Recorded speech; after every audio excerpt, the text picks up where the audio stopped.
कहानी शुरू करने से पहले एक पहेली। ऐसी कौन सी चीज है जो तुम्हारी है लेकिन दूसरों के मुंह से ज्यादा सुनाई देती है? अगर आपको इसका जवाब पता है तो जल्दी से कमेंट बॉक्स में लिखो। कहानी के अंत में हम जवाब बताएंगे। गांव के उस सिरे पर एक बहुत पुराना अमरूद का पेड़ था। न तो कोई उसकी देखभाल करता था, न कोई फल तोड़ता था, लेकिन फिर भी हर साल वो पेड़ अमरूदों से लदा रहता था।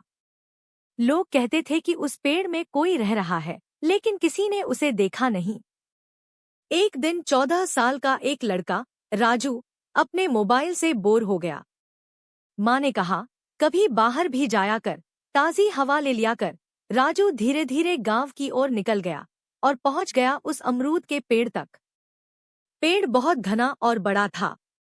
उसकी जड़ें जमीन से बाहर निकली हुई थी और उसका तना इतना चौड़ा था कि उसमें एक छोटा कमरा बनाया जा सकता था। राजू ने पेड़ के पास जाकर देखा तो पेड़ के अंदर एक छोटा सा दरवाजा था, लकड़ी का, बहुत ही पुराना। राजू को लगा यह कोई रहस्यमय जगह है। उसने धीरे से दरवाजा खटखटाया। अंदर से एक धीमी कांपती हुई आवाज आई, आजा बेटा, डरो मत।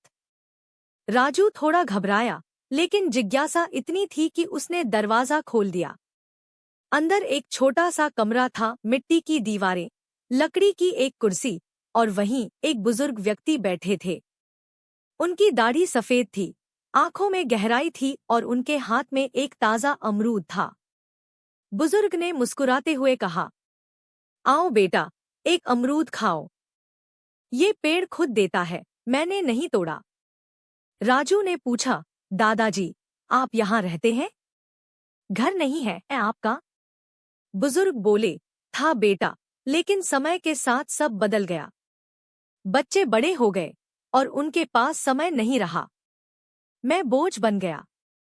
किसी ने नहीं निकाला, लेकिन कोई रोकने भी नहीं आया जब मैं घर छोड़कर आया। राजू की आंखों में अजीब सी नमी आ गई। तो आप यहाँ कैसे रहते हैं? अकेलापन नहीं लगता? बुजुर्ग मुस्कुराए।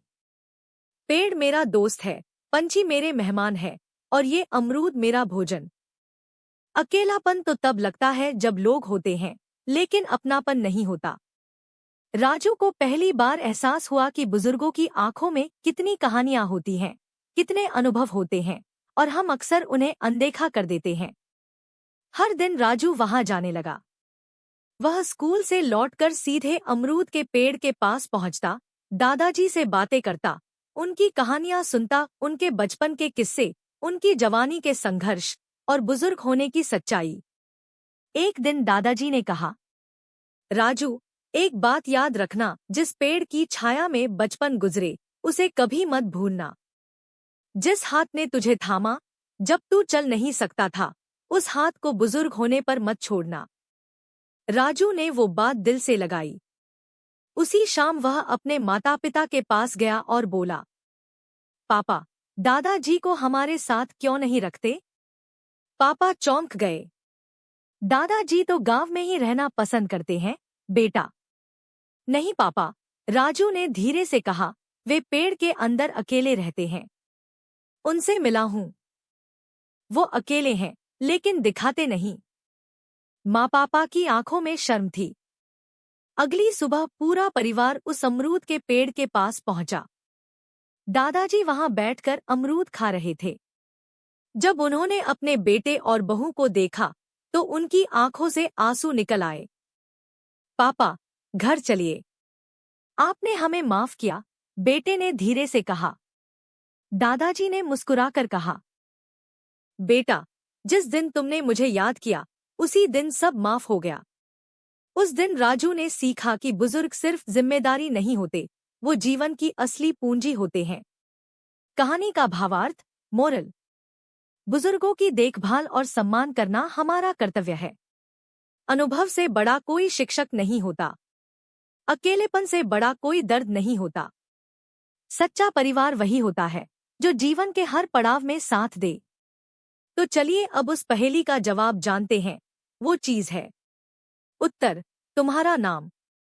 अगर आपको मजेदार कहानियां पसंद है तो वीडियो को लाइक जरूर करें।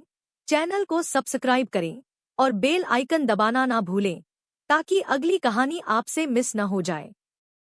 और हाँ, पहेली का जवाब कमेंट करना मत भूलना।